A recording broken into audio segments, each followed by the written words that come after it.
మధ్యస్థ భారతదేశం నుంచి పర్యాటకుల రూపంలో వెళ్ళిన ఒక హిందువుల మీద దాడి ఎలాగంటే ఇప్పుడు భర్తను చంపారు, భార్యా పిల్లలు వదిలేశారు, అతి క్రూరంగా చంపారు. వాళ్ళు వచ్చి తమ ఏరియాల్లో ఈ చావు అనేది ఉగ్రవాదులు ఎలా చంపారన్న ఒక దీన్ని ఇక్కడ స్ప్రెడ్ చేయగలిగితే పర్యాటక రూపంలో అక్కడ ఎవరో కూడా అడుగు పెట్టరు. అదొకటి.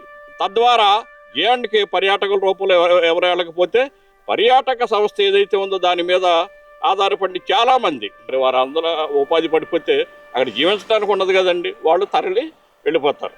ముందు నుంచి కూడా అక్కడ జమ్మూ కాశ్మీర్లో ఏమైతే జరుగుతుందో పిఓకే, పాక్ ఆక్యుపైడ్ కాశ్మీర్ మాకు కావాలని ముందు నుంచి అంటున్నారు.